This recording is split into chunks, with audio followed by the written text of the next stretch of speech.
Alright, welcome back to Jason's Ukulele Book video series. We're picking it up on page 9. So this is a lot of the stuff where people don't like to teach it, people don't like to learn it, but it makes such a difference if you just get the easy stuff out of the way. So in the first video, we talked about how to hold it, and about different sizes of ukuleles, and about creating some ideal scenarios so that it'll be easier to learn ukulele. You'll learn it faster, you'll learn it better. It makes a huge, huge difference. Okay, now we're going to talk a little bit more about strumming. So if you don't know about how to hold an ukulele up here and how to position this hand to make it really easy, I encourage you to check the other first video. We'll put up a link for it or something. Okay. Moving forward, page 9. Strum foundations. It turns out if you've got this strum, which we described briefly in the previous video, everything sounds better. Instead of like, I think what makes people do that's a little scary. Probably spiked out the audio on the microphones. But what causes people to do that is if they don't have a very good ukulele. Sometimes they'll, I think if you get like a $40 ukulele that's like the toy souvenir grade, it's not quite an instrument grade ukulele yet, and you just get like, you know, I'm going to strum it harder and beat it into submission. It just doesn't really work. Like you can buy a toy car, but you can't drive it to work.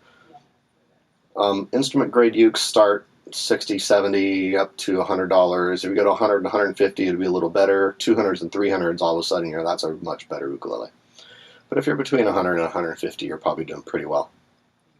Yeah, for starting off and having a lot of fun and not being disappointed with your instrument when finding its limitations right away. So we've got this gentle strum. We've talked about how to position our hand over here in the previous video. Let's learn some chords now. Let's go to the bottom string 3rd fret space. That's a C chord. Everybody, probably every ukulele teacher on the planet teaches this as probably their first chord. Here's the thing though, a lot of people will play it like this, and that would have some disadvantages, and let's explain what they are just briefly. So your hand is designed like to be down at your side and to be functioning like this. That's where the bones in your wrist are all aligned. The muscles are aligned, the tendons are aligned, you have all your strength you need to do this. The more you pivot your hand like this, the more you're taking the two bones in your forearm and you're kind of twisting them up like that. It makes it much harder for all the mechanics to work. So if you've got a uke like this, right now my hands really, we say start off like a vertical karate chop. Ultimately when you start playing it'll come in a little bit like this. But the more it comes up like this, that would be a big disadvantage. You don't want this part of your hand to touch the ukulele, and I'm going to use the word not ever, because that really is a disadvantage. It'll tend to make your wrist go backwards. Again, we don't want that, because that'll give you carpal tunnel. It'll make it really hard to play your chords. It just gets you in a ridiculously bad pattern. You're trying to get your arms twisted completely upside down backwards. There's a great Hawaiian word, kapakai, for just everything's all mixed up wrong way. So you want to avoid that, and if you keep your thumb behind the neck, that will generally fix that. Thumbprint like behind the 2nd fret, and you want it kind of perpendicular to the direction of the neck, so it should look like that. This is obviously, I'm holding a ukulele backwards, but just want to show you where the thumb goes. Okay. Once we've got this, let's do some chords. We've got bottom string 3rd fret. That's called C. Let's learn another chord. Take this same finger, slide it backwards to the 2nd fret, and you can take your middle finger, which is available, and go 2 strings above that. So counting from the bottom up now, we're on the 1st string, which is down here. We skipped the 2nd string, and then our middle finger's on the 3rd string, and we're not touching the 4th string. So the way to remember your string numbers is it works just like an elevator. 1st string's on the bottom, 4th one's up on the top. So 1st floor is down here, 2nd floor, 3rd floor, 4th floor. Okay, so when I play these two, I get a G6 chord. Really nice jazzy sounding chord. We can use it when you're playing in the key of G. You can substitute this for a G chord. It will sound jazzier and be easier to play all at the same time. If you take these same 2 fingers, we're playing the G6, we can jump upward like this. Same exact hand shape. See how I stayed in the same fret? I moved both fingers at the same time. I just moved up to strings 2 and 4. Then I get a new chord. This one's called D7. There's about 5 different ways to play a D7, but this is the easiest one. So we've got a G6, I can move up to a D7, back down to a G6. Now, before we go onward, we might talk about why do I use these fingers. Could I use these fingers? Sure, I can. But I've been playing guitar for a long time, and I've been playing uke for a long time, I've been playing bass guitar for a long time, and I played some piano and cello and other instruments. My fingers can do all sorts of things, but yours might not be able to yet, so here's a tip. If you get used to using the longer finger over a shorter finger, that's ergonomically way more efficient for your hand, so it makes it easier to play.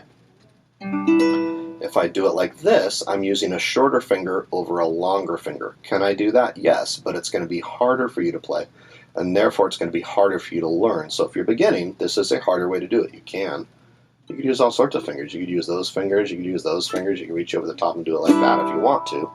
But I'm just saying those are harder ways to do it, so I'm trying to show you what's the easiest way. And that's it. Plus, as you move forward, you can add one finger here and make a G7, add the finger up here, you got an E7, do this, you got an F sharp minor. There's a bunch of chords that are based in, you don't need to learn this right now, I'm just saying if you learn this correctly like this, it makes a huge difference for everything down the line, which is what we're trying to set you up for success for. So, we've got our G6 chord, we can slide our ring finger out, keyword here is slide. Now we've got our C chord. Notice how I'm all the way out that fret too.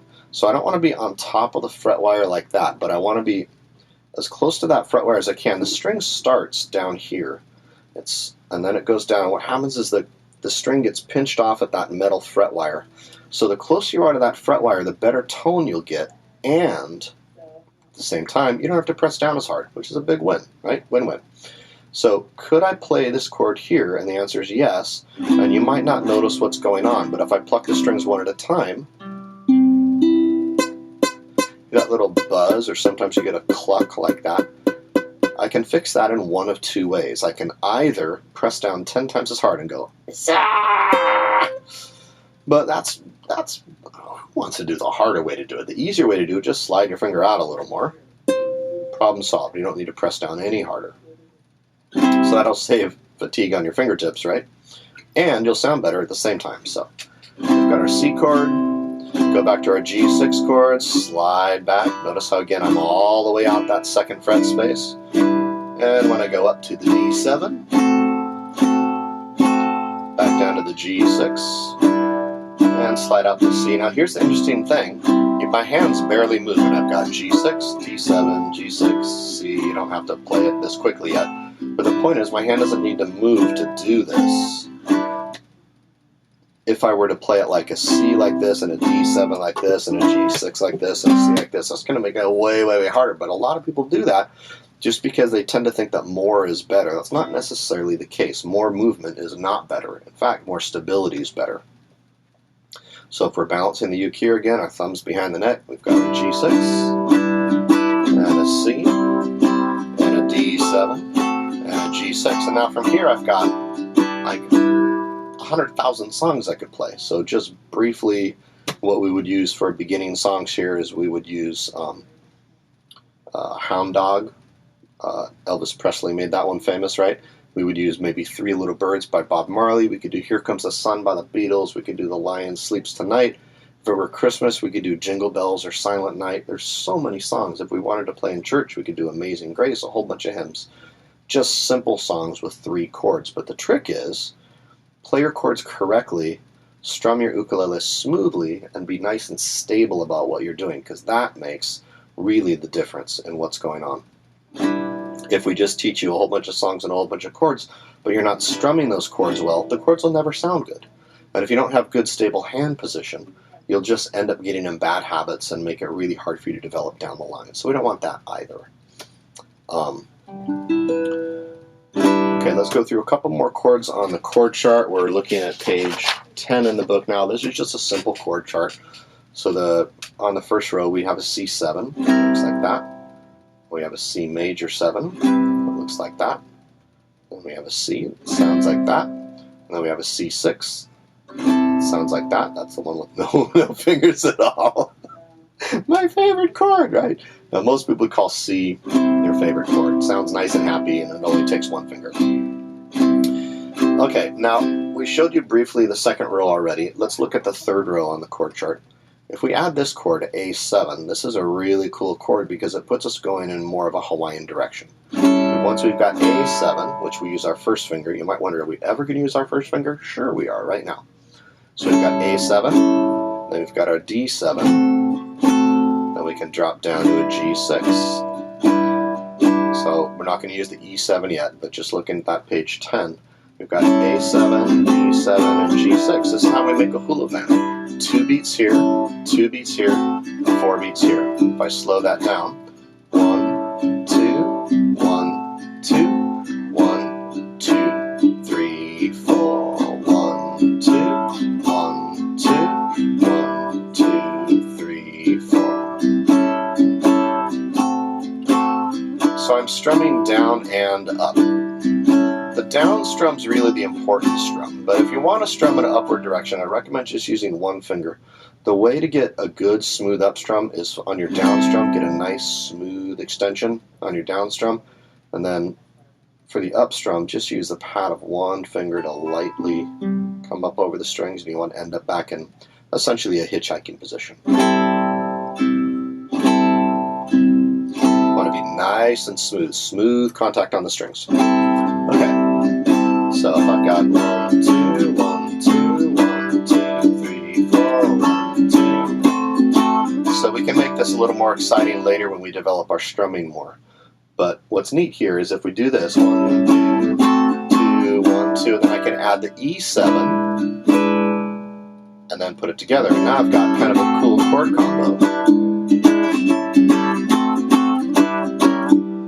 That little thing at the end. I didn't write that in the book, but here's what it is.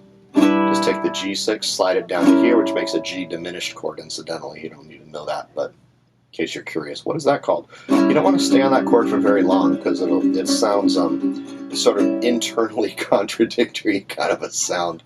Then you can put it here and you can move it all up the neck, and it sounds like a melodrama, like, you must pay the rent. I can't pay the rent. You must pay the rent. I can't pay the rent. And then the guy comes in the white hat, plays a C chord, right? I'll pay the rent. My hero, right? Okay. So let's go to the 4th row of the chord chart, and then we'll talk a little bit about choices on fingering chords too. Maybe I'll put that in another video. I think I'll probably put that a little farther down the line. C and A minor. We can add our first finger here. That'll give us F, and then a G7. Now, what I recommend doing before you go off and playing songs that use these chords, I recommend getting really good at these chords. So good that you can play these chords in any sequence you want. So that when you're playing the song, you don't need to refer to a chord chart. The last thing you want to do when you're playing ukulele is have to suddenly look over at a chord chart or a diagram for where to put your fingers. You want to learn the chords first. So if you learn the right combinations of chords, you can play huge amounts of songs and practice all those chords until they get bulletproof and flawless. That's a good recipe for success. So once we learn those chords, of course, there's a whole nother slew of songs you could play. There's a bunch of them listed in the book, and other sources, I'm sure, use the same kinds of principles. With 4 chords, there's a million songs you could play. But first, get good at the chords. Get good at your fingers. In the book on page 10 here, there's suggestions for which fingers to use, and there's some really good reasons for those suggestions. But right now we'll just say, well, take my word for it, those are the right fingers to use. As we go forward in another lesson, we'll probably teach you more of the why behind that. So hopefully this is helpful, and aloha.